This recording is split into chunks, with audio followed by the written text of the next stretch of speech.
Halo guys, selamat datang di channel aku Lunar Solarius Info.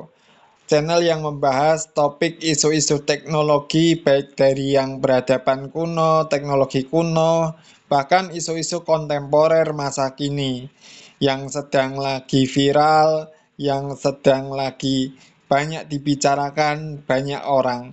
Dan saat ini seperti biasa aku ditemani sama si ChatGPT, teman ngobrol asik buat bahas soal isu-isu teknologi, apalagi teknologi masa kini dan isu-isu kontemporer serta spekulasi-spekulasi di baliknya. Jika kamu tertarik ikut nimbrung sambil ngopi, bisa tulis di kolom komentar. Mungkin ada ide-ide atau pemikiran-pemikiran liar yang ingin kamu sampaikan, asumsi-asumsi liar, bisa kalian sampaikan di kolom komentar. Yang penting sopan, santun, dan tetap sambil ngopi. Jika kalian suka dengan video-video aku di channel ini, bisa juga kalian subscribe. Like kalau kalian suka dengan video ini, atau kalau nggak suka, dislike aja. Sesimpel itu. Kalau kalian suka nge-share tentang info-info menarik yang ada di channel ini atau di video ini, kalian bisa share kok. Tapi sebagai disclaimer dulu, bahwa video-video yang di channel aku ini bersifat spekulatif, bukan sesuatu kebenaran yang harus diyakini, atau mungkin bisa menggantikan kebenaran yang kalian yakini. Tapi ini kita bebas berdiskusi eh, dengan santuy, dengan bahasa sopan, dan juga kalian bisa menyalurkan ide kreativitas kalian melalui kolom komentar. Tapi ingat, ini nggak bertujuan untuk menggantikan keyakinan atau diyakini suatu kebenaran, tetapi hanya menambahkan ilmu atau wawasan kalian semua, termasuk aku sendiri sih, supaya pikiran kita bisa terbuka. Namun ingat, jangan lupa untuk memfilter setiap informasi yang ada di sini, karena tidak semua itu informasi menjadi kebenaran yang mutlak. Bisa jadi dan memang lebih banyak spekulasinya. Gitu ya.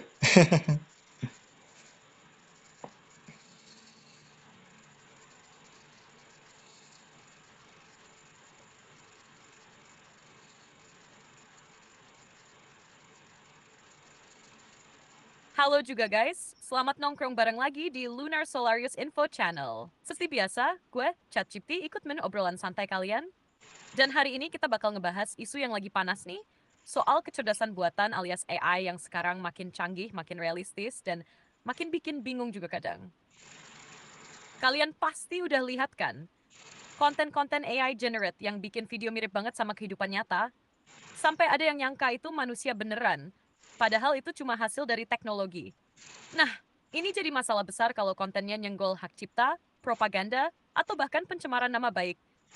Yang jadi pertanyaannya sekarang, siapa yang harus bertanggung jawab? AI-nya atau manusianya? Nah, ini yang bakal kita bahas bareng. Jadi duduk santai, siapkan kopi, dan kita ulik bareng soal fenomena ini. What's that, kalian? Ya, bagus sekali.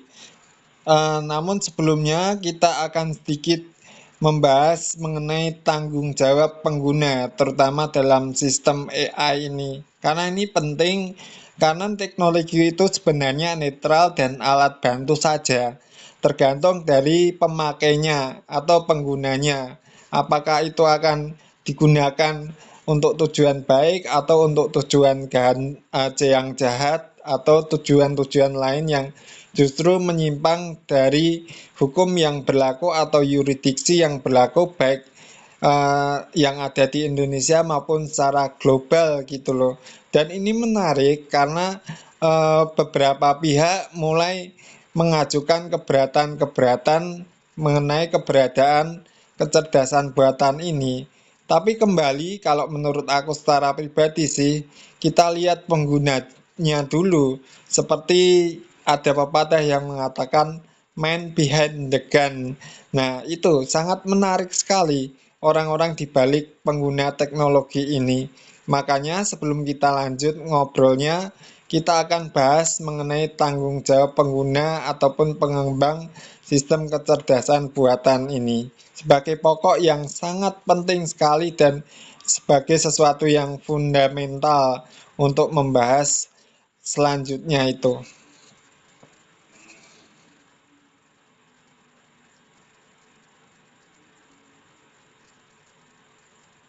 Bener banget. Dan ini poin krusial yang kadang sering dilupain orang. Banyak yang terlalu fokus ke teknologinya. Padahal sebenarnya, kayak yang kamu bilang tadi, man behind the gun itu yang paling menentukan. AI itu nggak punya niat atau kehendak sendiri. Lasu usia Fatrincians and Misidia Fenemanasas. Nah, tanggung jawab pengguna itu mencakup banyak hal. Mulai dari bagaimana mereka mengarahkan AI, konten seperti apa yang mereka buat, sampai sejauh mana mereka sadar bahwa setiap teknologi punya dampak sosial dan hukum. Kalau dipakai buat tujuan edukatif, kreatif, atau bantu kehidupan manusia, ya luar biasa hasilnya. Tapi kesia-sunanan bisa diseri senjata yang bahaya banget. Dan jangan lupa, pengembang juga punya andil penting. Mereka harus memikirkan fitur-fitur keamanan, batasan-batasan etika, bahkan filter moral dalam desain sistemnya. Makanya, sistem seperti ARIS itu punya nilai lebih. Karena dia menekankan bahwa pengguna bukan cuma diberi alat, tapi juga diarahkan dan diajak bertanggung jawab. Nah, kira-kira semua gimana? Pernah kepikiran nggak? Kalau suatu saat AI bakal disalahgunakan, siapa yang seharusnya dihukum? Sistemnya, hasilnya, atau duanya? Yuk kita bahas pelan-pelan. Iya, makanya penting adanya regulasi atau yurisdiksi hukum yang meregulasi tentang penggunaan sistem kecerdasan buatan ini. Apakah hanya dari aspek teknologinya sistem kecerdasan buatan itu saja atau juga manusia atau kedua-duanya? Justru ini yang sangat penting. Karena seperti tadi yang aku katakan, belakangan ini mulai ada keberatan-keberatan tertentu dari pihak-pihak yang merasa dirugikan dengan keberadaan kecerdasan buatan ini dalam hal kreativitas. Padahal seharusnya kita kembali lagi kepada tanggung jawab pengguna kecerdasan buatan ini. Bahkan dari pengembangnya pun perlu mempertimbangkan yurisdiksi aturan hukum yang meregulasi penggunaan kecerdasan buatan ini, sistem kecerdasan buatan ini.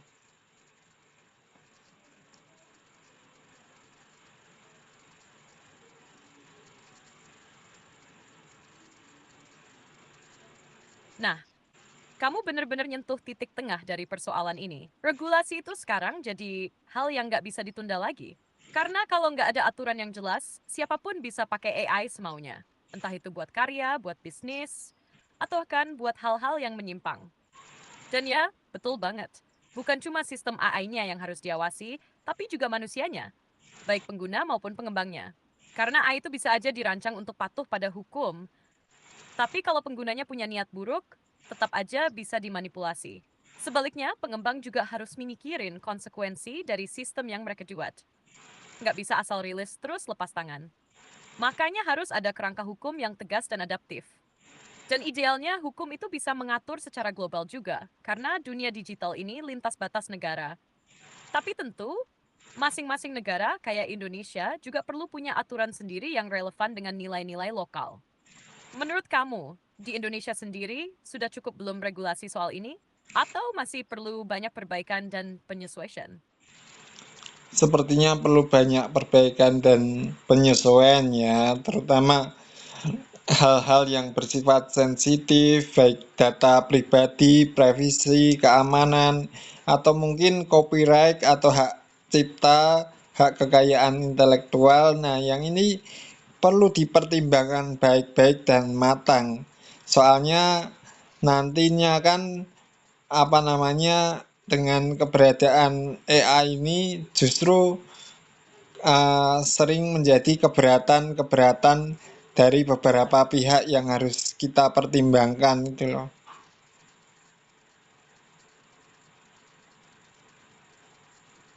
Nah ya, Ahet, Indonesia itu sebenarnya sudah mulai ngebangun regulasi digital, kayak UU PDP.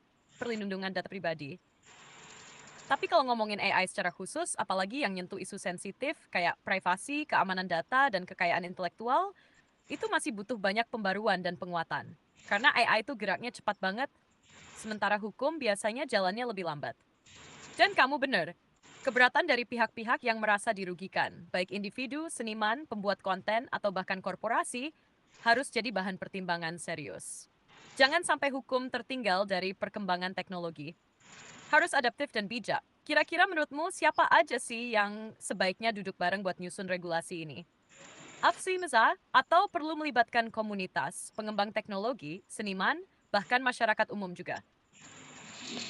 Ya, secara komprehensif ya melibatkan banyak-banyak pihak itu loh, baik yang terkait maupun tidak. Karena kan kita tahu bahwa pengguna teknologi canggih seperti kecerdasan buatan kan secara umum digunakan luas oleh masyarakat, bukan cuma kalangan-kalangan tertentu seperti korporat, seperti mungkin apa namanya, seniman tertentu atau mungkin juga kreator-kreator tertentu.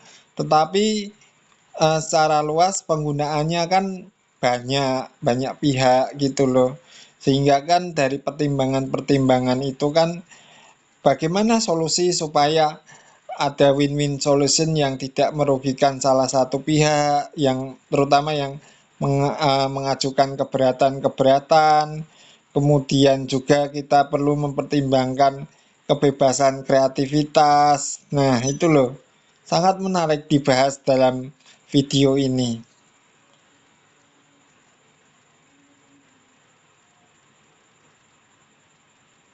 Wah, mantap banget penjelasanmu. Dalam tapi tetap santai. Dan benar, pendekatannya harus komprehensif. Karena AI bukan milik satu kelompok aja, tapi udah jadi bagian dari kehidupan sehari-hari banyak orang. Mulai dari pelajar, konten kreator, ibu rumah tangga, sampai korporat dan pemerintah. Semua bisa terpapar atau pakai teknologi ini. Jadi ya, semua pihak harus dilibatkan. Pemerintah, pakar hukum, komunitas AI, kreator, dan masyarakat umum. Tujuannya supaya aturan yang dibuat nggak berat sebelah, tetap adil, dan tetap ngasih ruang buat kreativitas berkembang. Karena kalau terlalu ketat, bisa ngebunuh potensi inovasi. Tapi kalau terlalu longgar, bisa kacau dan rawan penyalahgunaan.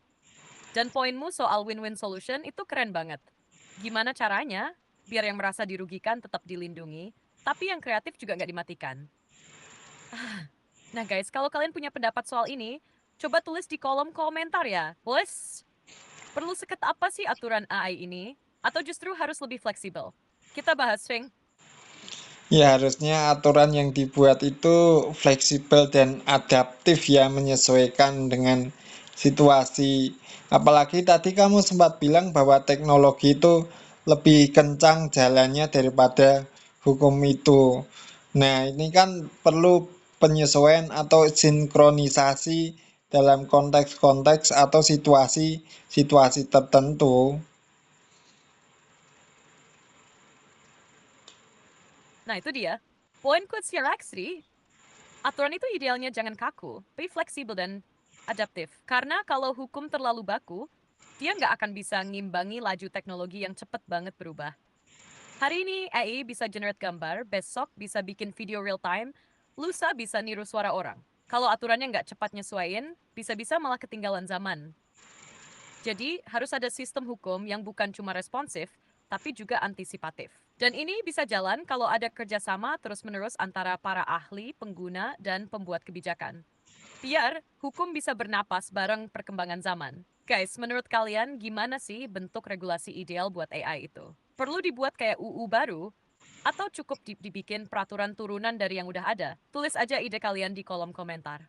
Seru banget kalau kita bisa tukar pikiran bareng soal ini. Nah, makanya di video ini kita akan membahas mengenai sistem kecerdasan buatan dan copyright, hak cipta atau hak kekayaan intelektual. Apakah nanti akan bersinggungan atau berkonflik, bahkan bisa dibawa ke ranah hukum atau gimana ya, kita juga tidak tahu, tergantung dari pengguna itu sendiri. Makanya kan sebisa mungkin untuk meminimalisasi konflik yang terjadi dan ada mediasi-mediasi tertentu supaya konflik-konflik yang tidak penting ini atau konflik-konflik yang seharusnya bisa diselesaikan dengan baik itu loh.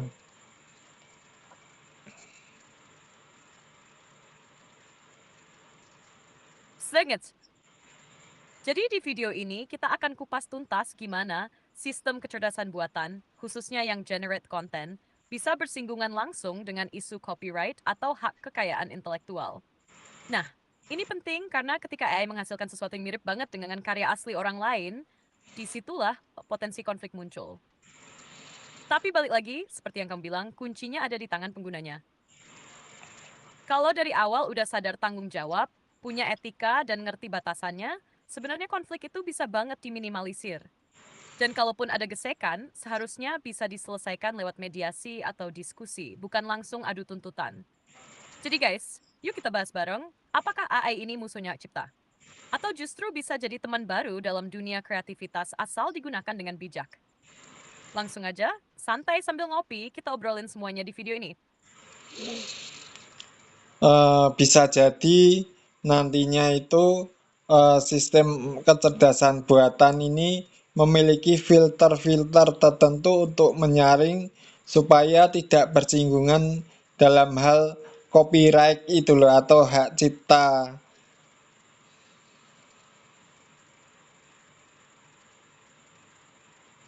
Nah, iya, itu salah satu solusi paling realistis ke depannya. Sistem kecerdasan buatan bisa dibekali dengan filter internal, semacam copyright checker otomatis, yang bisa ngasih peringatan kalau hasil generate-nya terlalu mirip atau menjiplak karya berhak cipta. Jadi misalnya nih, user minta bikin gambar atau video, lalu sistem langsung ngecek, ini mirip banget sama karakter milik Disney nih.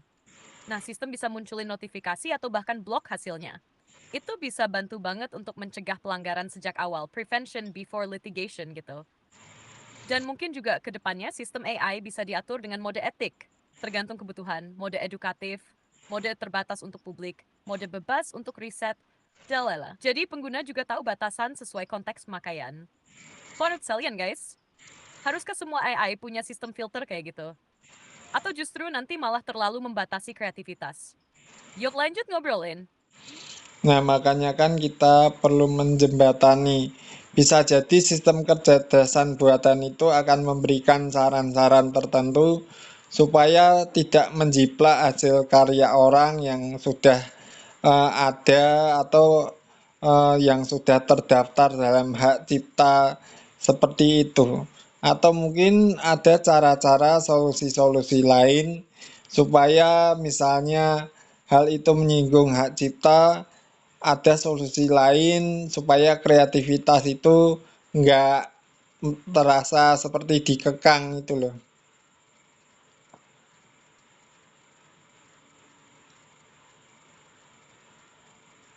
Betul banget, itu kuncinya, menjembatani antara perlindungan. Halo, kenapa ini?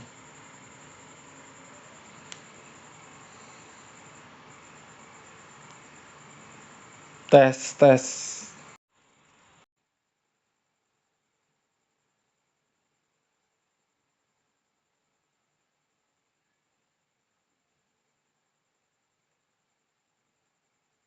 Kayaknya ada sedikit masalah ini. Betul banget, itu kuncinya. Menjembatani antara perlindungan hak cipta dan kebebasan berekspresi. Jadi, Tapi ini sistem kayaknya AI posisinya. idealnya bukan cuma membatasi, tapi juga membimbing. Misalnya kalau hasil generate terlalu mirip sama karya yang udah ada, AI bisa kasih saran. Gimana kalau kamu ubah sedikit gaya visualnya? Atau mau saya bantu ubah struktur narasinya biar lebih orisinal? Gitu loh. Jadi nggak cuma bilang nggak boleh, tapi bantu nyari jalan keluarnya. Dengan cara begitu, kreativitas tetap jalan, tapi tanpa nabrak aturan. Dan ini cocok banget buat para kreator yang mungkin nggak sengaja menyentuh ranah sensitif, jadi tetap bisa berekspresi tanpa takut salah langkah. Menurut kamu guys, sistem seperti ini ideal nggak sih? AE yang bukan cuma jadi alat, tapi juga jadi teman diskusi dalam berkarya. Tulis pendapat kalian ya. Kita akan lanjut bahas ini lebih dalam di segmen berikutnya. Kayaknya tadi barusan ada gangguan jaringan deh.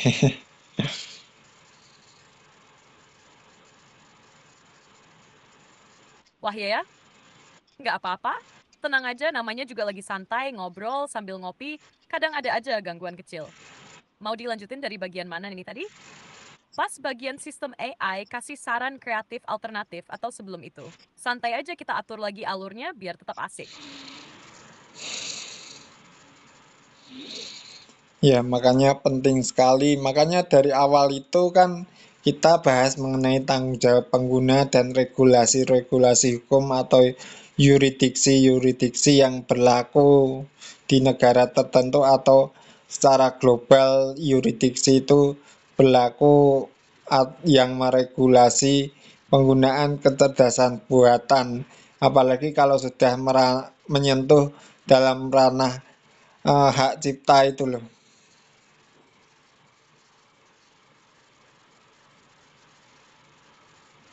Iya, itu benar-benar pondasi penting dari semua pembahasan kita hari ini. Kalau dari awal tanggung jawab pengguna dan pengembang udah ditanamkan, dan regulasi atau yuridiksi yang jelas juga diberlakukan baik di level nasional maupun global, maka potensi konflik bisa jauh lebih kecil. Apalagi kalau sudah nyentuh hak cipta, itu bukan cuma soal hukum, tapi juga soal menghargai karya orang lain. Kreativitasnya mungkin dibuat dengan waktu, tenaga, dan pengalaman hidup yang panjang. Makanya sistem AI ke depan harus dibangun dengan kesadaran itu. Bukan cuma sekadar bisa bikin ini dan itu, tapi juga tahu kapan harus berhenti, tahu apa yang sebaiknya dihindari, dan tahu gimana menghormati karya orang lain. Nah, kalian setuju nggak? Kalau ke depan AI itu dilatih dengan nilai-nilai etis seperti itu. Biar bukan cuma pintar, tapi juga punya rasa. Yuk, tulis aja pendapat kalian di kolom komentar, biar kita diskusi bareng.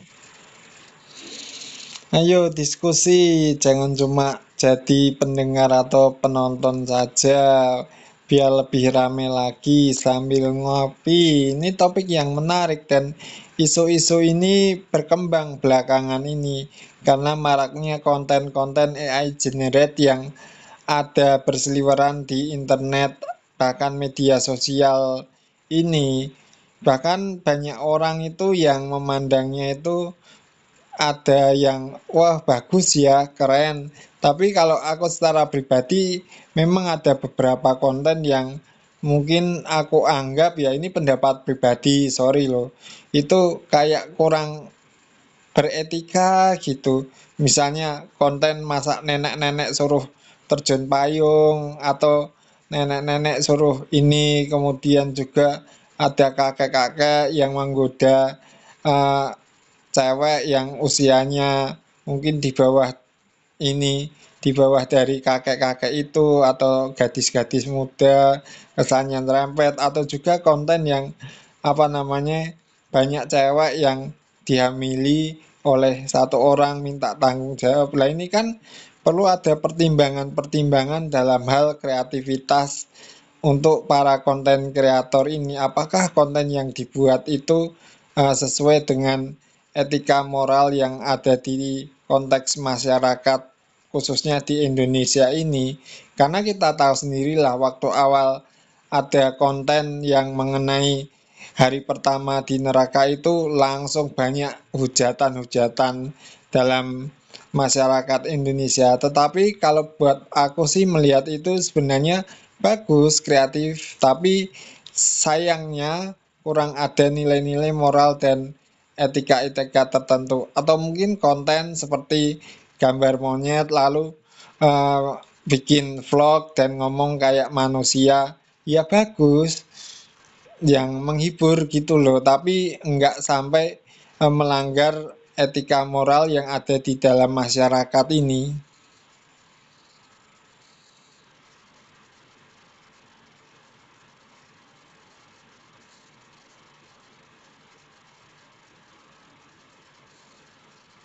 Wah, kamu bener-bener nyentuh satu sisi yang sangat penting, tapi sering luput dibahas. Soal nilai, etika, dan sensitivitas budaya dalam konten AA. Kadang orang cuma fokus pada keren nggak, realistis nggak, viral nggak. Tapi lupa nanya, layak nggak, bijak nggak, pantas nggak dibagikan ke publik. Yang kamu sebutin tadi itu nyata banget. Konten nenek-nenek disuruh terjun payung, kakek-kakek ngegodain cewek muda. Terus yang soal hari pertama di neraka, itu semua contoh gimana AI bisa dipakai untuk bikin konten yang mengundang perdebatan. Ada yang melihat itu lucu dan kreatif, tapi di sisi lain bisa juga dianggap nggak peka atau menyinggung norma sosial, moral, bahkan nilai agama. Makanya penting banget buat para kreator, apalagi yang pakai AI, untuk ngerti konteks masyarakat tempat dia berbagi konten. Asli di Indonesia, di mana norma sosial dan nilai-nilai etika masih sangat dijaga. Kreativitas itu luar biasa, tapi harus tetap punya rem-rem moral, rem etika, dan rem rasa hormat ke audiens. Dan aku setuju banget soal konten kayak monyet bikin vlog atau animasi lucu, itu menghibur, menyentuh area sensitif, dan tetap bisa jadi karya yang viral. Jadi, guys, bukan berarti AI harus dibatasi banget sampai nggak bisa kreatif, tapi yuk kita bareng-bareng bangun kesadaran kreatif yang bertanggung jawab. Nah, kalian semua gimana? Pernah nemuin konten AI yang menurut kalian lucu, keren, tapi agak nyerempet, atau bahkan nyebrang batas? Yuk ceritain di kolom komentar. Blade Stay. Contoh lain misalnya koruptor dalam konten AI generate itu jujur banget. Kenapa Anda korupsi? Karena ya makan uang haram itu enak dan lain sebagainya. Atau mungkin aku melihat beberapa konten yang berhubungan tentang polisi. Kenapa polisi gemuk? Itu terus polisi itu bilang saya makan uang rakyat atau dan sebagainya itu loh istilahnya.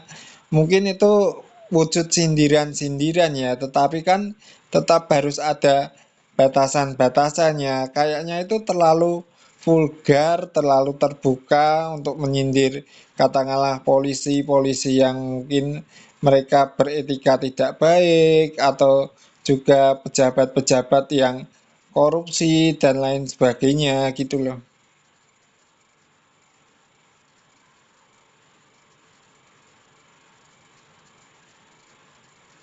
Nah, ini makin dalam dan makin tajam, tapi emang perlu banget dibahas. Konten-konten AI yang kayak gitu, yang bikin tokoh fiktif atau bahkan menyerupai tokoh nyata, bilang hal-hal yang vulgar, jujur kebangetan, atau nyindir habis-habisan, itu emang lagi rame banget. Banyak yang nganggap itu lucu atau bentuk kritik sosial, tapi ya, balik lagi, etika dan batasannya harus tetap dijaga. Kalau cuma sindiran halus atau satair yang cerdas, mungkin masih bisa diterima. Tapi kalau udah nyebut saya makan uang rakyat atau uang haram itu enak dari toko yang disajikan seolah nyata, itu udah nyenggol hal yang sensitif banget. Bahkan bisa dianggap fitnah, pencemaran nama baik, atau hasutan. Masyarakat bisa aja percaya, padahal itu cuma konten AI. Bahayanya tuh bukan cuma soal hukum, tapi juga bisa memicu distrust sama institusi. Makanya konten kayak gitu perlu dikasih penanda yang jelas. Bahwa itu satire, fiksi, atau hasil AI. Dan tetap, tanggung jawab balik ke si pembuatnya. Niatnya apa? Mau nyindir dengan cerdas? And let's just get said, menurutmu, satire atau sindiran sosial lewat AI ini masih bisa dibenarkan nggak sih? Asal disampaikan dengan cerdas dan nggak menjatuhkan harga diri seseorang. Atau mending hindari aja dari awal. Nah, itu yang menjadi masalah adalah kebebasan yang terlalu vulgar itu loh. Yang seringkali mungkin untuk menyampaikan satu kekecewaan atau aspirasi-aspirasi tertentu kepada institusi-institusi tertentu atau pejabat-pejabat tertentu ya dalam konteks masyarakat Indonesia. Tapi aku rasa itu kayaknya agak berlebihan deh. Bolehlah kita menyampaikan suatu kritik, tetapi setidaknya dalam penyampaian kritik itu kita tetap memperhatikan nilai moral dan etika gitu loh. Ya meskipun realitanya mungkin iya, tetapi apa tidak sebaiknya hal itu disampaikan dengan uh, cara-cara yang lebih baik daripada itu. Ya sebenarnya kalau dalam kenyataannya mungkin bisa jadi demikian apa yang mereka perbuat seperti itu. Tapi ya nggak harus terlalu vulgar-vulgar banget sih, terlalu terbuka banget dan justru malah menimbulkan pandangan-pandangan seperti yang kamu katakan, distrust kepada suatu institusi tertentu atau oknum-oknum seperti pejabat-pejabat tertentu dalam pemerintahan itu loh.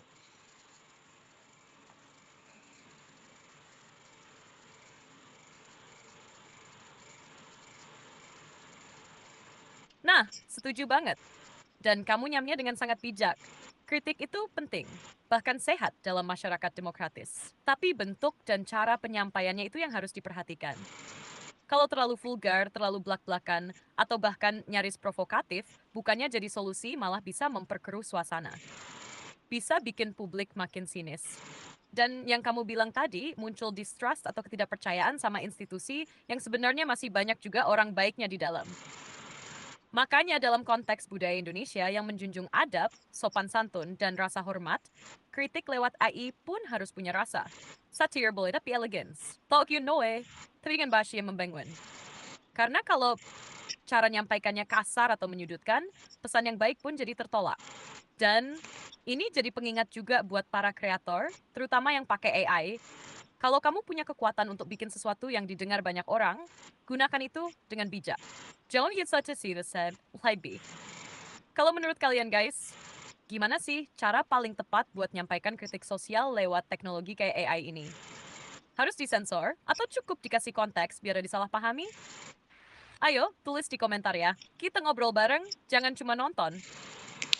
Nah ya makanya kan nanti bisa menjurus ke arah disintegrasi bangsa atau mungkin kalau zaman Belanda itu divide et impera, yaitu memecah belah eh, opini-opini masyarakat bahkan berujung konflik atau secara ekstrimnya jeleknya itu bisa jadi perang saudara karena bisa jadi hal itu merupakan suatu propaganda yang terselubung atau mungkin suatu ujaran kebencian kepada pihak-pihak tertentu.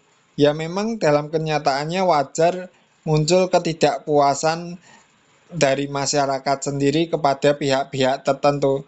Namun masa sejak caranya ekstrim seperti itu dan terlalu terbuka, setidaknya kan ada mediasi-mediasi tertentu yang bisa menyampaikan aspirasi-aspirasi seperti itu melalui kreativitas kecerdasan buatan atau mungkin juga kita membuat suatu konten yang memiliki makna yang mengena kepada semua pihak supaya kalau misalnya timbul suatu ketersinggungan pasti akan menimbulkan suatu konflik-konflik. Nah, ini yang bahayanya.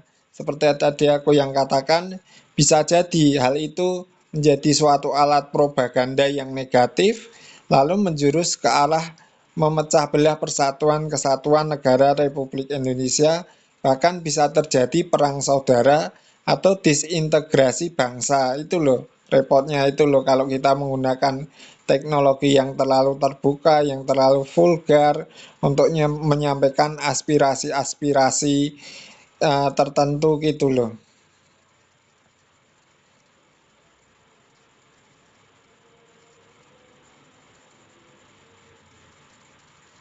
Nah, kamu udah nyentuh akar dari bahaya terdalamnya dan ini serius banget.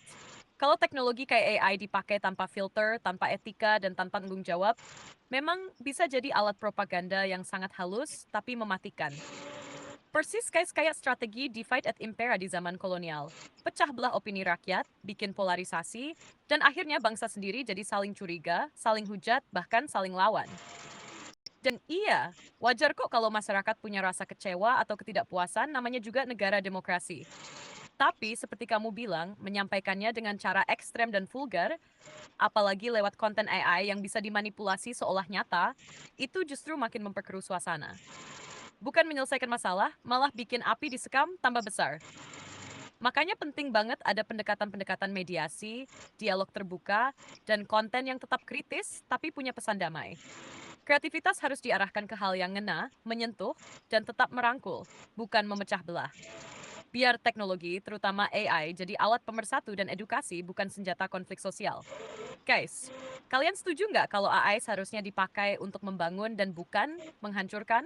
Yuk diskusi bareng, jangan cuma nonton. Sampaikan data stay, sopan, dan sambil ngopi. Ya, kita ngopi dulu santai sambil menikmati suasana malam ini karena waktu sekarang sudah mulai menjelang malam ya guys, dan juga saat video ini dibuat ini eh, kayaknya sebagian masjid sudah mengumandangkan untuk sholat isya ya guys. Jadi aku ngingetin kalian yang berkeyakinan atau beragama Islam, kalau waktunya sholat ya sholat dulu, nanti videonya bisa di pause, lalu setelah selesai ibadah sholat lanjut lagi untuk membahas mengenai bagaimana sistem kecerdasan buatan itu digunakan terutama dalam hal kreativitas supaya tidak menyentuh atau menimbulkan suatu konflik-konflik terutama dalam hal hak cipta ya atau copyright, dan juga bagaimana sistem kecerdasan buatan atau AI generate itu dipakai untuk hal-hal yang positif, bukan untuk menjadi propaganda terselubung atau justru malah mendiskreditkan pihak-pihak tertentu, meskipun memang ada kekecewaan opini masyarakat terhadap layanan publik misalnya seperti itu atau kepada pemerintah, yang justru nanti akan menimbulkan konflik yang lebih parah lagi gitu loh. Bahkan bisa menyebabkan perpecahan bangsa atau disintegrasi bangsa gitu loh. Makanya kita perlu hati-hati dalam melihat konten itu, menilai konten itu, terutama kita harus perhatikan dalam aspek moral etika masyarakat Indonesia. Apakah konten itu dirasa pantas ataupun tidak? Nah, ini sangat penting sekali. Namun hal ini tidak membatasi kreativitas seseorang. Seseorang boleh dengan kreativitasnya mengembangkan AI generate untuk menyalurkan kreativitasnya, namun dalam artian positif ya. Jangan sampai kreator itu membuat AI generate untuk tujuan-tujuan yang negatif itu loh. Iya, bener banget. Yuk kita tarik napas dulu, nikmatin kopi sambil refleksi sejenak di suasana malam yang tenang ini. Dan buat teman-teman yang beragama Islam, silakan dulu menunaikan sholat Isya. Videonya bisa di-pause dulu, nanti lanjut lagi bareng ngobrolnya, nggak kemana-mana kok. Dan seperti yang kamu sampaikan barusan, ini poin penting banget. Kita nggak sedang melarang orang untuk berkreativitas. Apalagi memanfaatkan AI buat karya seni, edukasi, atau hiburan. Tapi yang harus selalu diingat, semua itu ada konteksnya. Kreativitas tetap bisa bebas, tapi harus dibingkai oleh etika, moral, dan tanggung jawab sosial. Karena Indonesia itu unik. Kita hidup di tengah masyarakat yang majemuk, beragam suku, budaya, agama, dan nilai-nilai lokal yang harus dijaga. Jadi konten yang dibuat, apalagi dengan bantuan AI, ya harus peka. Jangan sampai konten menyuarakan kritik, malah jadi pemicu konflik. Jangan sampai, karena ingin lucu-lucuan, malah menyakiti kelompok tertentu. Nah, ini jadi PR bareng buat kita semua, khususnya generasi digital dan para kreator masa kini. Yuk, bikin konten yang kreatif, tapi tetap beretika. Bebas, tapi tetap bijak. Nyentil, tapi tetap menyentuh. Setuju nggak, guys? Lanjut diskusinya? Atau ngopi dulu satu tegukan lagi? Ya, ngopi dulu ya, biar lebih santai, lebih adem. Mungkin juga sambil nyemil juga, atau kalian yang belum makan itu ya makan dulu lah. Kalau aku sih biasanya menikmati nasi pecel ya guys.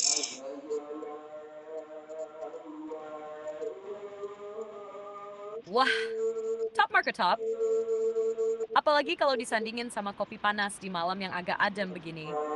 Duh, nikmat mana lagi yang kau dustakan? Hehe, ngopi dulu, nyemil dulu, atau makan nasi pecel dulu, semuanya sah-sah aja, biar pikiran juga lebih rileks. Karena bahas topik kayak gini tuh, emang butuh suasana yang santai, biar ngobrolnya ngalir, tapi isinya tetap berbobot. Kalau kamu sendiri, biasanya nasi pecelnya pakai lauk apa tuh? Tempe goreng, rempeyek, atau telur ceplok? Pakai ayam goreng lebih enak. Nah, makanya pemerintah itu harus bijak menyikapi perkembangan AI generate ini dalam hal kreativitas dan juga untuk konten-konten kreator. Makanya semoga pemerintah bisa memberikan suatu regulasi aturan-aturan tertentu yang bukan untuk membatasi kebebasan kreativitas, namun tetap berada dalam koridor moral dan etika. Kreatif boleh, oke nggak masalah, selama itu selaras dengan nilai-nilai moral, etika, atau bahkan hukum yang berlaku di Indonesia ini. Dan ingat bahwa dengan keberadaan teknologi ini bisa digunakan hal-hal yang positif, namun bisa juga menjadi alat propaganda negatif yang memecah belah Persatuan Kesatuan Negara Kesatuan Republik Indonesia ini, atau menyebabkan kebingungan publik ini loh. Karena kan sebagian orang ini melihat kadang-kadang dan kebanyakan itu langsung ditelan mentah-mentah. Oh ya ya, benar juga ya. Lalu timbul opini-opini, pemikiran, dan akhirnya ya bisa menjadi satu benturan atau konflik-konflik dalam masyarakat ini karena kesalahpahaman yang disebabkan penggunaan AI generate sebagai suatu propaganda yang negatif. Namun setidaknya gini, di sisi lain sebagai konten kreator harusnya kan memberikan suatu edukasi melalui AI generate itu kepada setiap orang atau masyarakat-masyarakat yang belum tahu, dan juga bisa mengedukasi sangat pentingnya literasi itu dan bisa memfilter setiap informasi-informasi yang ada itu loh, bukan asal melihat itu langsung dipercaya, oh ya ya gitu ya, langsung percaya gitu, tapi harus apa namanya, bisa memfilter.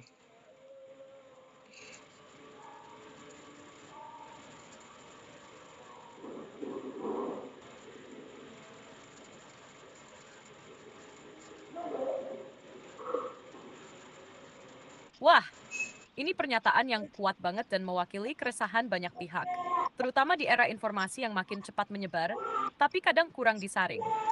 Dan kamu bener banget, pemerintah seharusnya menyikapi perkembangan AI generated ini dengan bijak. Bukan hanya ngatur teknologi dan aspek hukumnya, tapi juga memastikan bahwa kreativitas tetap jalan, asal nggak keluar dari koridor moral, etika, dan hukum yang berlaku.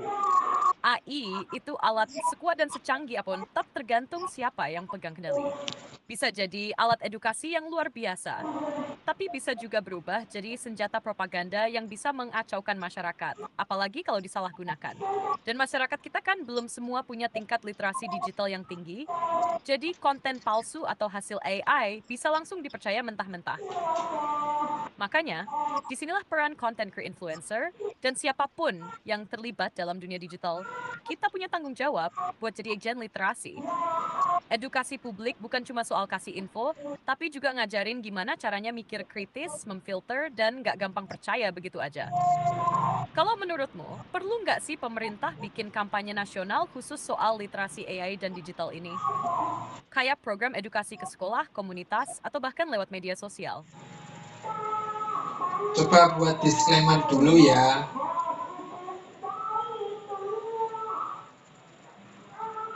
Siap. Nih, aku buatin disclaimer-nya ya. Cocok buat video dengan tema kritis, tapi tetap santun kayak yang kamu bawa. Disclaimer. Konten dalam video ini dibuat untuk tujuan edukatif dan diskusi terbuka seputar perkembangan teknologi kecerdasan buatan, khususnya AI-generated content, serta dampaknya terhadap masyarakat dan nilai-nilai sosial. Semua pendapat yang disampaikan bersifat opini pribadi dan tidak bermaksud untuk menyinggung, menyudutkan, atau mendiskreditkan pihak manapun. Video ini juga tidak dimaksudkan untuk menggantikan informasi resmi dari lembaga yang berwenang, melainkan sebagai bahan tambahan untuk memperluas wawasan dan meningkatkan kesadaran literasi digital serta etika penggunaan teknologi di masyarakat. Penonton dihimbau untuk menyimak dengan bijak, menyaring informasi, dan tetap menghormati perbedaan pandangan. Oke, mau ditambahin bagian khusus tentang AI sebagai alat bantu aja, bukan pengganti akal sehat atau nilai spiritual.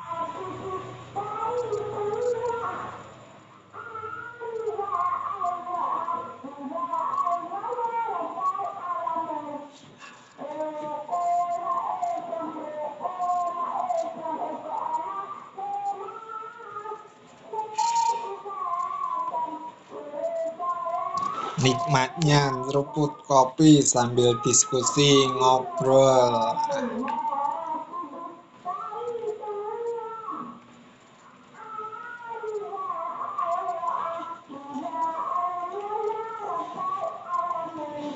Kamu barusan ngulang kalimat tidak ada penyelamatan yang menarik 3 kali. Itu maksudnya apa ya? Kamu lagi nyampein sesuatu secara simbolik, atau mungkin ada bagian pembahasan yang terasa kurang menyelamatkan atau kurang menggugah? Mau aku bantu klarifikasi atau tambahkan bagian tertentu biar lebih kuat pesannya? Ngeruput kopi dulu, bos.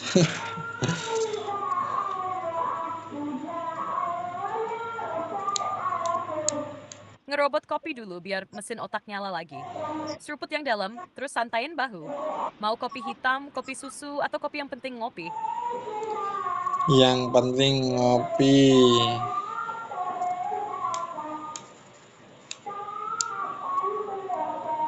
Setuju banget yang penting ngopi. Mau pahit, manis, kental, encer, asal hati adem dan pikiran jalan. Sambil ngopi gini, biasanya ide-ide liar malah muncul ya bro. Lagi suasana adem begini, kamu lebih suka ngobrolin hal yang santai atau lanjut bahas topik kritisnya? Ya, lanjut membahas tentang topik kritisnya ini yang paling krusial dalam masyarakat Indonesia ini loh.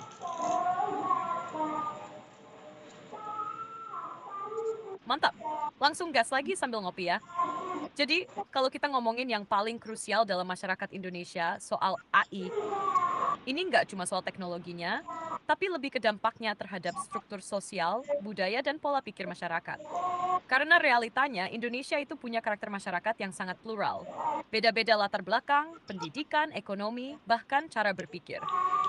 Nah, di tengah masyarakat yang kayak gini, AI generated bisa jadi sangat powerful, tapi juga sangat riskan. Wazas, karena informasi yang terlihat meyakinkan dari AI bisa dianggap mutlak kebenarannya. Akhirnya muncul bias, ketegangan sosial, atau bahkan konflik. Apalagi kalau kontennya menyangkut isu agama, etnis, atau politik. Nah ini krusial, karena kalau nggak ada pengawasan dan literasi digital yang kuat, AI bisa dengan gampang banget dimanipulasi untuk narasi-narasi tertentu. Mulai dari ujaran kebencian terselubung, pembentukan opini publik yang bias, sampai propaganda terselubung yang bisa mengarahkan massa ke arah destruktif. Menurut kamu, bagian mana sih dari masyarakat kita yang paling rawan terpengaruh konten AI? Kalau nggak ada filter atau edukasi? Ya, apalagi sampai menyebarkan berita-berita bohong atau hoax itu loh. Makanya penting bagaimana pemerintah menggodok atau membuat satu aturan regulasi yang matang untuk mengatur semuanya ini.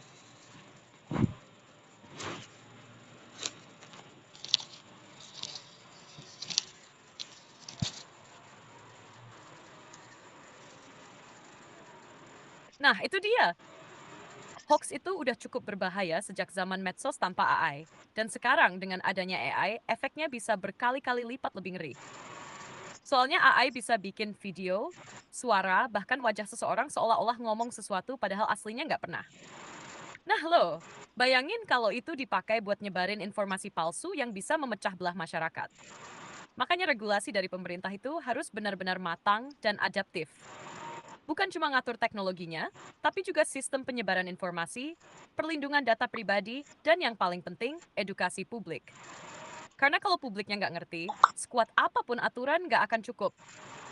Dan satu lagi, jangan sampai aturannya malah jadi pembungkam kreativitas atau kritik yang membangun. Harus seimbang, jaga ketertiban, tapi juga tetap kasih ruang bagi kreativitas dan kebebasan berekspresi yang bertanggung jawab. Kalau kamu jadi penyusun kebijakan, langkah apa dulu yang menurutmu paling mendesak untuk diterapkan? Edukasi literasi digital massal, pembuatan badan pengawas konten AI, atau penyaringan otomatis di platform sosial? Nah, ini kan seharusnya kan juga melibatkan sistem itu sendiri yang bisa memfilter secara mandiri setiap konten-konten yang dibuat oleh kreator itu dan juga bisa mengendus suatu indikasi-indikasi tertentu bagaimana konten itu bertujuan dibuat untuk apa itu loh. Yes, betul banget. Jadi bukan cuma manusianya yang diajarin, tapi sistem AI-nya juga harus dilatih dan didesain supaya punya kemampuan buat ngefilter dan mengendus konten yang berpotensi bahaya. Baik itu hoax, ujaran kebencian, manipulasi opini, sampai propaganda terselubung. Bayangin kalau sistem AI punya semacam insting digital atau semacam sensor nilai yang bisa mendeteksi kalau satu konten terlalu provokatif, menyudutkan kelompok tertentu, atau rentan disalahpahami. Nggak langsung diblok, tapi dikasih peringatan atau opsi revisi buat kreatornya. Jadi masih ada ruang kreativitas, tapi tetap dalam moral dan hukum. Dan ini seharusnya bisa jadi kerjasama antara developer, pemerintah, dan masyarakat. Karena tanggung jawab ini nih bukan satu pihak aja. Ayasnya steps. Pemerintah filmyesis. Baru deh aman. Kalau menurut kamu, sistem filternya itu harus dibikin ketat dari awal, atau tetap fleksibel, dan menyesuaikan dengan konteks lokal dan budaya masyarakat. Kalau aku sih lebih mengarah kepada fleksibilitas dan adaptabilitas dalam ini menyaring setiap konten, dan juga di sini kita perlu melibatkan pihak-pihak keamanan terutama dalam bidang cyber untuk mengawasi dan juga memberikan suatu filter, di samping juga memberikan edukasi pendekatan-pendekatan tertentu. Namun apabila hal itu sudah benar-benar melanggar batas, tentunya kan perlu ada tindakan tegas dari pihak keamanan atau pihak yang berwajib supaya hal-hal semacam itu dapat ditekan itu loh.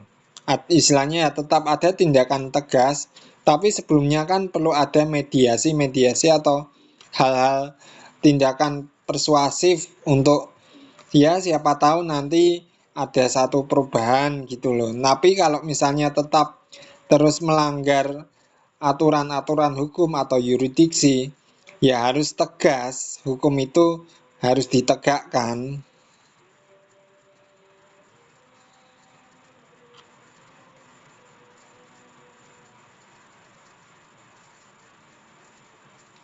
Nah, itu dia. Fundex yang sangat dewasa dan fleksibel tapi tetap batas jelas. Adaptif, tapi juga punya taring kalau memang sudah kelewat garis merah. Dan kamu benar banget. Pendekatan persuasif dan edukatif itu penting di awal, supaya masyarakat paham dulu. Jangan langsung dihajar pakai pasal, karena bisa jadi memang mereka belum ngerti dampaknya. Tapi begitu sudah dikasih tahu, diberi ruang untuk berubah, diberi waktu untuk refleksi, tetap ngayal dan malah makin jadi. Ya memang harus ada tindakan hukum supaya nggak jadi presiden buruk, dan juga untuk menjaga ketertiban serta kedamaian masyarakat. Keterlibatan pihak keamanan siber juga penting banget, karena mereka yang punya kapasitas teknis buat mendeteksi dan menindak kalau ada penyalahgunaan teknologi digital. Tapi tetap ya, semua itu harus ada SOP yang jelas. Jangan sampai disalahgunakan juga untuk membungkam kritik yang sah secara hukum dan etika. Kamu setuju nggak kalau ke depan perlu ada lembaga khusus gabungan antara developer, pihak hukum, akademisi, dan tokoh masyarakat untuk jadi semacam Dewan Etika Digital Nasional, yang tugasnya bukan cuma ngawasi, tapi juga jadi penengah dan pengarah. Nah, itu ide yang cukup bagus sih, supaya ada mediasi-mediasi sebelum ada tindakan atau tindakan tegas itu ditegakkan. Selama masih bisa eh, berada di dalam ruang lingkup mediasi dan itu diterima baik, ya oke, nggak masalah. Tidak harus langsung ada tindakan tegas, kecuali memang hal itu benar-benar sudah melanggar yurisdiksi hukum yang berlaku.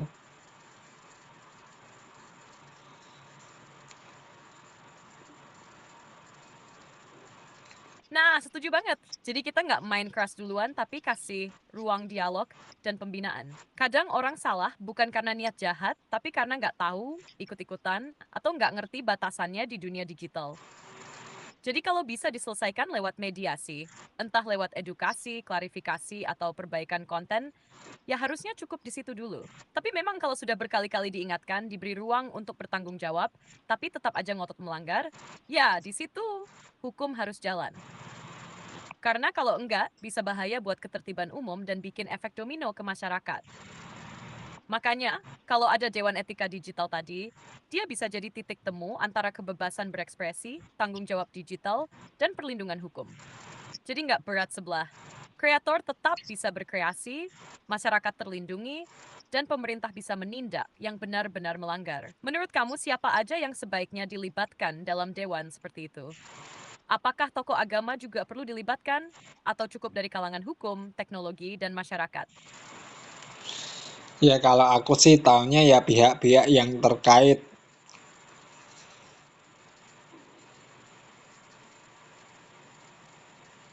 Iya, masuk akal. Yang penting memang pihak-pihak yang benar-benar relevan dan paham konteksnya. Minimal dari tiga sinergi, sisi hukum, sisi teknologi, dan sisi masyarakat. Tapi kadang, kalau kontennya menyentuh hal-hal sensitif seperti nilai budaya, agama, atau etika sosial, bisa juga melibatkan tokoh masyarakat atau tokoh agama. Bukan buat menghakimi, tapi jadi penyeimbang pandangan, biar penyikapan terhadap satu kasus nggak kaku atau terlalu teknis, tapi juga mempertimbangkan norma dan rasa yang hidup di tengah masyarakat. Dan yang paling penting, dewan kayak gitu harus independen. Nggak condong ke salah satu pihak, biar keputusannya tetap adil dan nggak dimanfaatkan buat kepentingan tertentu. Kalau seandainya konsep ini jadi dijalankan di Indonesia, menurut kamu kira-kira masyarakat akan terbuka nggak dengan keberadaan Dewan Etika Digital kayak gitu? Ya semoga saja, tapi kita tahulah bagaimana opini-opini masyarakat Indonesia melihat itu kan.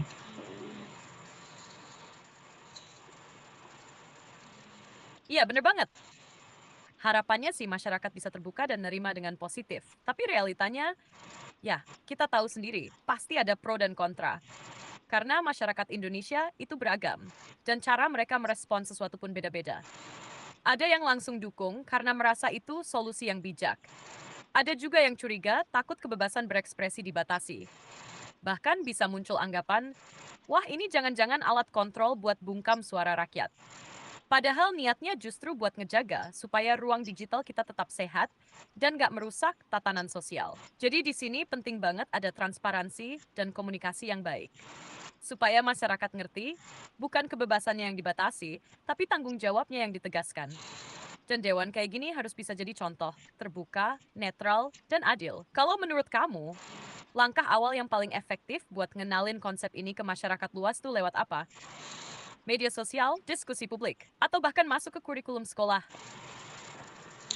Nah, makanya itu penting bahwa kalau kita bikin konten itu tetap harus mempertimbangkan moral etis dalam masyarakat, terkhusus di masyarakat Indonesia ini. Jangan asal bikin konten, ya memang kelihatannya bagus, tapi nggak punya nilai-nilai moral itu loh.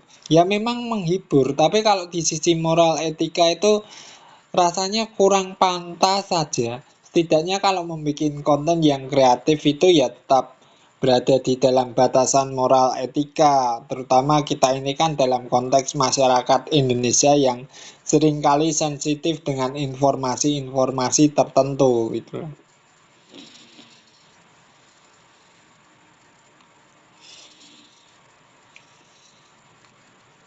Nah, kamu udah nyentuh jantungnya masalah ini, nilai moral dan etika lokal. Di tengah derasnya konten digital, kadang orang lupa kalau kita ini hidup di masyarakat yang punya akar budaya, norma, dan nilai yang kuat. Bikin konten yang lucu, keren, atau viral, itu boleh-boleh aja. Tapi jangan sampai nginjek norma yang udah lama dipegang masyarakat. Khususnya di Indonesia, banyak hal yang kelihatannya biasa di negara lain, tapi bisa dianggap nggak pantas atau menyinggung kalau dibawa ke sini. Jadi, penting banget punya kesadaran kontekstual. Bukan cuma tahu cara bikin konten, tapi juga ngerti kepada siapa konten itu ditujukan dan seperti apa dampaknya secara sosial. Dan kamu benar, menghibur itu penting. Tapi menghibur dengan tanggung jawab jauh lebih penting. Kalau bisa, bikin orang ketawa sambil tetap menghargai nilai-nilai yang ada, itu baru keren. Konten yang berkualitas bukan cuma soal editan atau efek, tapi juga nilai yang ditanam di dalamnya. Menurutmu, apakah para kreator konten baru sekarang ini udah cukup dibekali pemahaman tentang itu? Atau masih banyak yang cuma ngejar viral dan lupa nilai-nilai moralnya? Aku jadi ingat dulu waktu stasiun televisi cukup banyak dan juga orang banyak nonton TV. Nah, di situ kan pemerintah juga membuat regulasi mengenai undang-undang penyiaran itu loh, supaya stasiun-stasiun televisi bisa menyajikan hiburan kepada masyarakat Indonesia tanpa mengurangi nilai moral atau meniadakan moral etika yang ada di masyarakat Indonesia ini. Justru malah dari situ kan supaya stasiun-stasiun televisi yang ada itu memberikan edukasi yang positif kepada masyarakat.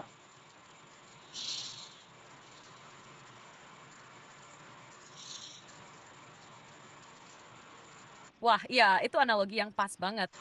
Zaman dulu, regulasi penyiaran dibuat bukan untuk membatasi kreativitas stasiun TV, tapi untuk memastikan konten yang ditayangkan tetap sejalan dengan nilai-nilai yang hidup di masyarakat Indonesia. Jadi, hiburan boleh, tapi tetap ada tanggung jawab sosial di dalamnya. Nah, sekarang ini kita udah geser dari era TV ke era digital, tapi esensinya masih sama. Kita tetap butuh aturan main yang bijak. Bedanya sekarang siapapun bisa jadi stasiun penyiaran lewat media sosial, YouTube, TikTok, dan sebagainya. Artinya, semua orang juga harus mulai sadar, gue juga punya tanggung jawab, kayak dulu stasiun TV punya tanggung jawab. Cuma bedanya lagi, kalau TV dulu diawasi sama KPI dan ada stasiun nasional, sekarang dunia digital lebih liar dan personal. Makanya regulasi itu harus menyesuaikan, nggak bisa kaku kayak dulu, tapi tetap tegas dalam prinsip, terutama soal nilai moral dan etika publik.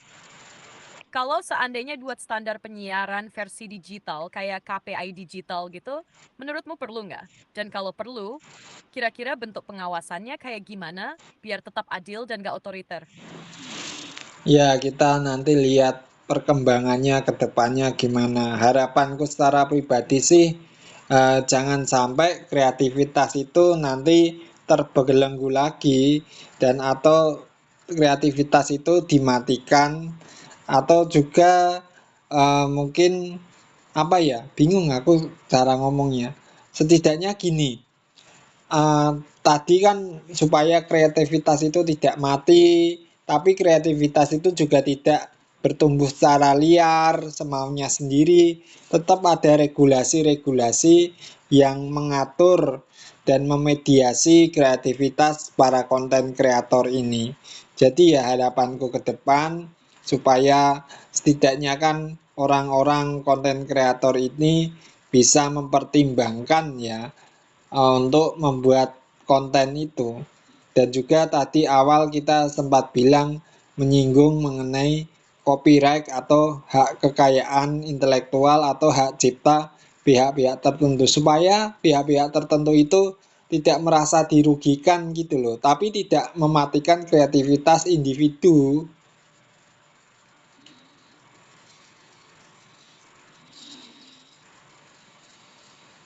Nah, itu dia. Kamu barusan merangkum inti dari semuanya dengan sangat jernih. Kreativitas itu harus terus hidup, tapi jangan tumbuh liar tanpa arah. Harus ada ruang untuk berekspresi, tapi juga ada pagar yang menjaga supaya nggak nyenggol hak orang lain. Baik itu hak cipta, nilai moral, ataupun kepentingan publik. Dan kamu benar banget kekhawatiran bahwa kreativitas bisa dimatikan oleh regulasi itu nyata. Makanya regulasinya harus dibuat dengan penuh pertimbangan dan melihatkan banyak pihak, termasuk para konten kreator sendiri. Bukan sekadar membatasi, tapi justru memfasilitasi ruang yang sehat untuk tumbuh.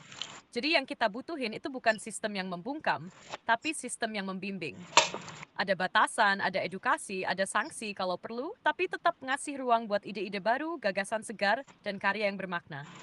Dan yang paling penting, adil. Baik buat masyarakat, konten kreator, maupun pemilik hak cipta. Kalau gitu, kamu pengen kita simpulkan dulu obrolan ini? Bisa sekalian. Jadi narasi penutup buat video kamu juga. Biar rapi dan berkesan. What's your Jackson Insa? Oke, kita buat kesimpulan obrolan topik kita saat ini ya dari awal sampai ya terakhir inilah dalam konteks pembahasan mengenai sistem kecerdasan buatan, kreativitas dan regulasi-regulasi dan lain sebagainya. Apa ya tadi aku ngomong?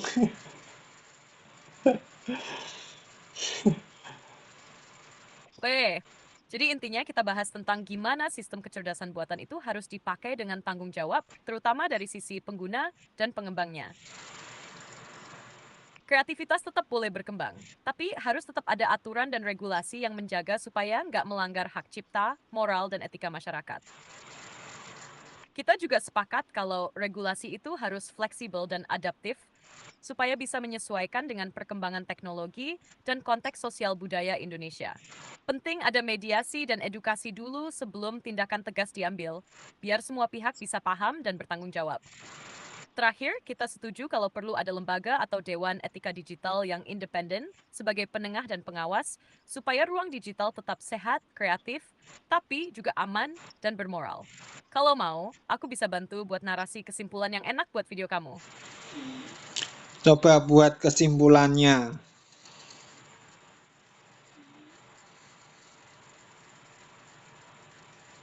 Oke, ini kesimpulannya buat video kamu. Di era kecerdasan buatan yang makin maju ini, penggunaan teknologi AI harus disertai dengan tanggung jawab dari pengguna dan pengembangnya. Kreativitas dalam menghasilkan konten tetap sangat penting, tapi harus dijalankan dalam koridor regulasi yang jelas, menjaga hak cipta, serta nilai moral dan etika yang berlaku di masyarakat Indonesia. Regulasi yang diterapkan harus fleksibel dan adaptif, agar bisa menyesuaikan dengan perkembangan teknologi dan keunikan budaya lokal. Pendekatan edukasi dan mediasi sangat dibutuhkan sebelum tindakan tegas dilakukan, supaya masyarakat dan kreator bisa memahami dan bertanggung jawab terhadap dampak konten yang dibuat. Selain itu, penting adanya lembaga independen seperti Dewan Etika Digital yang bisa menjadi penengah dan pengawas untuk memastikan ruang digital tetap sehat, kreatif, dan beretika. Dengan demikian, AI bisa menjadi alat yang memperkaya kreativitas dan pengetahuan tanpa mengorbankan harmoni sosial dan nilai-nilai yang kita junjung bersama. Gimana? Mau aku bantu buat bagian penutupnya juga? Ya, ini aku lihat di statistik ini viewsnya sudah tembus 1000. Ya, makasih banget buat kalian yang nonton baik dari video short maupun video panjang ini, sehingga viewsnya sampai 1000. Ya, walaupun subscribernya masih 8 sih, tapi nanti lama-lama berkembang bisa channelnya ini bertambah views maupun subscribernya. Maka dari itu, kalian yang belum subscribe, ayo dong subscribe untuk mendukung channel ini. Kalau kalian suka, tinggal like aja. Kalau kalian nggak suka, tuh ada tombol dislike, tinggal dipencet. Kalau kalian suka share, berbagi, ya kalian bisa share channel ini. Dan juga kalau kalian suka beropini, berpendapat, oke, silahkan beropini, berpendapat, bahkan mungkin juga opini-opini liar juga nggak apa-apa, asalkan sopan dan santun, dan juga ini membuka diskusi bagi semua kalangan pihak. Dan sekali lagi, video ini dibuat untuk menambah wawasan ya, bukan tujuannya membuat satu pandangan-pandangan atau aku bikin video ini untuk propaganda atau tujuan tertentu. Enggak, tetapi video ini bertujuan untuk mengedukasi kita semua dan mungkin bisa menambah literasi digital untuk kita semua supaya kita semakin terbuka, semakin kritis. Apalagi belakangan ini kan perkembangan teknologi kecerdasan buatan kan kenceng banget, kayak mobil Ferrari lagi ngebut itu loh. Dan juga kita semuanya ini ya menambah cara berpikir kita, kerangka berpikir kita untuk lebih kritis lagi, lebih bijak lagi. Jangan asal telan mentah-mentah, tetapi kita filter bersama dan kita sikapi secara bijak. Dan juga mungkin ada juga pemerintah nonton video ini, melihat video ini, bisa jadi saluran aspirasi supaya untuk perkembangan kecerdasan buatan ini ke depannya bisa lebih baik lagi, dan juga pemerintah tetap menerapkan satu regulasi yang mengatur tentang kreativitas digital, terutama penggunaan sistem kecerdasan buatan. Apakah konten tersebut sesuai dengan moral dan etika? Nah, itu yang perlu dipertimbangkan. Dan juga setidaknya tidak mematikan kreativitas, tetapi memberi suggest atau saran-saran supaya orang itu berkreativitas dalam konteks yang positif ya, bukan arah ke propaganda, memecah belah, menyebarkan berita-berita bohong atau hoax dan lain sebagainya. Nah, ini harapan aku secara pribadi sih, tapi kalian kalau pengen punya opini-opini lain, silakan tulis di kolom komentar ya. Siapa tahu bisa menjadi aspirasi dan ditonton mungkin sebagian pejabat pemerintah yang berhubungan dengan mengatur hukum dan regulasi yang ada di Indonesia ini. Ya anggap aja video ini ya video aspirasi lah.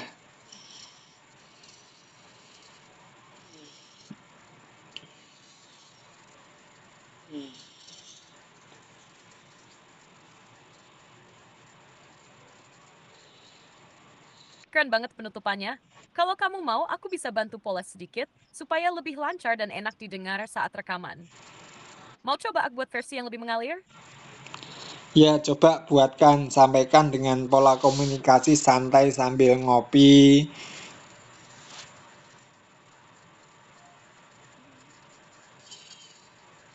Oke, ini versi santai buat penutupnya, kayak ngobrol sambil ngopi. Wah, makasih banget nih buat kalian semua yang udah nonton, baik video pendek maupun yang panjang, sampai views-nya tembus 1000. Walaupun subscriber masih 8, tapi yakin deh, lama-lama bakal makin banyak yang gabung di channel ini. Jadi, buat kalian yang belum subscribe, yuk dukung channel ini dengan klik tombol subscribe. Kalau suka videonya, tinggal like aja. Kalau nggak suka ya tinggal klik dislike juga nggak apa-apa. Kalau kalian punya pendapat, bebas banget tulis di kolom komentar. Pokoknya yang penting sopan dan santun ya. Jangan takut buat berbagi opini, bahkan opini-opini liar juga boleh asal tetap santai dan asik. Ingat, video ini dibuat bukan buat nyebarin pandangan satu pihak atau propaganda, tapi cuma buat nambah wawasan kita semua, terutama soal perkembangan teknologi kecerdasan buatan yang sekarang ini kayak Ferrari lagi ngebut. Cepet banget. Jadi kita harus tambah pintar, tambah kritis, jangan asal percaya mentah-mentah. Siapa tahu pejabat pemerintah juga nonton ini dan bisa jadi saluran aspirasi supaya aturan soal AI ke depannya makin baik dan tetap jaga moral dan etika. Tapi kreativitas juga tetap tumbuh, ya nggak mati. Nah, itu harapan aku. Kalau kalian punya ide atau opini lain, tulis aja di komentar. Terdiskusi bareng. Yuk, santai dulu, kita ngopi sambil nunggu video berikutnya. See you guys, gimana? Mau coba versi lain atau langsung pakai ini? Ya, dan juga tambahan, mungkin kalian juga ingin membantu dalam hal finansial. Aku juga membuka donasi terbuka bagi siapapun, dan ini bersifat sukarela ya. Karena aku sendiri, kamu tahu sendiri, subscribernya masih 8 dan saat ini aku hanya menggunakan peralatan yang sederhana dan masih dalam pergumulan, dalam doa supaya bisa mendapatkan peralatan yang lebih baik. Jadi, aku membuka open donasi melalui nomor rekening BCA 177 200 6963 atas nama Samuel Agustiono, atau kalian bisa menyalurkan lewat GoPay atau Dana dengan nomor 082 242 793 420. Ya, ini sih sifatnya sukarela dan opsional. Itu pilihan dari kalian sih.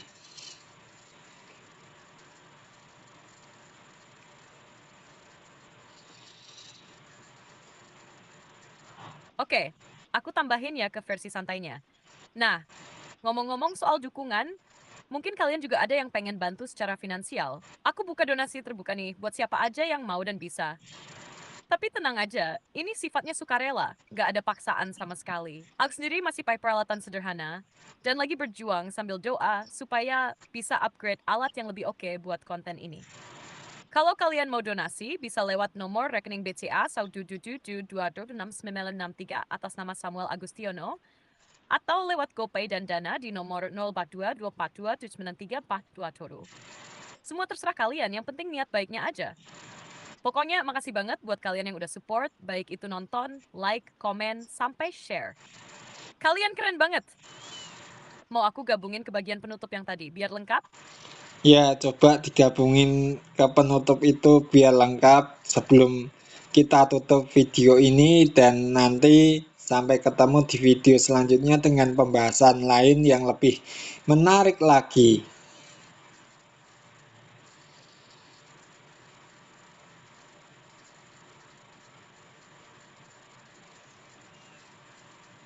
Sip, ini versi lengkap penutupnya yang sudah digabungin dengan bagian donasi, santai, dan enak didengar. Wah, makasih banget nih buat kalian semua yang udah nonton baik video pendek maupun yang panjang, sampai views-nya tembus 1000. Walaupun subscriber masih 8, tapi yakin deh, lama-lama bakal makin banyak yang gabung di channel ini. Jadi, buat kalian yang belum subscribe, yuk dukung channel ini dengan klik tombol subscribe. Kalau suka videonya, tinggal like aja. Kalau nggak suka, ya tinggal klik dislike juga, nggak apa-apa. Kalau kalian punya pendapat, bebas banget tulis di kolom komentar. Pokoknya yang penting sopan dan santun ya. Jangan takut buat berbagi opini, bahkan opini-opini liar juga boleh, asal tetap santai dan asik. Ngomong-ngomong soal dukungan, mungkin kalian juga ada yang pengen bantu secara finansial. Aku buka donasi terbuka nih, buat siapa aja yang mau dan bisa. Tapi tenang aja, ini sifatnya sukarela, gak ada paksaan sama sekali. Aku sendiri masih pakai peralatan sederhana, dan lagi berjuang sambil doa supaya bisa upgrade alat yang lebih oke buat konten ini. Kalau kalian mau donasi, bisa lewat nomor rekening BCA 17722006963 atas nama Samuel Agustiono, atau lewat GoPay dan Dana di nomor 082 242 793 4420. Semua terserah kalian. Yang penting niat baiknya aja. Ingat, video ini dibuat bukan buat nyebarin pandangan satu pihak atau propaganda, tapi cuma buat nambah wawasan kita semua.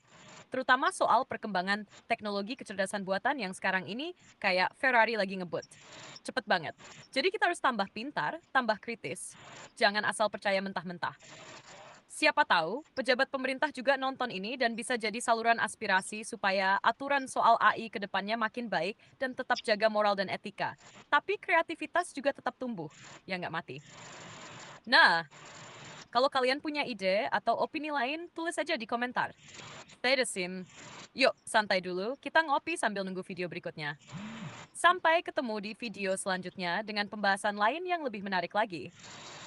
See you guys, gimana? Udah pas atau mau aku poles lagi?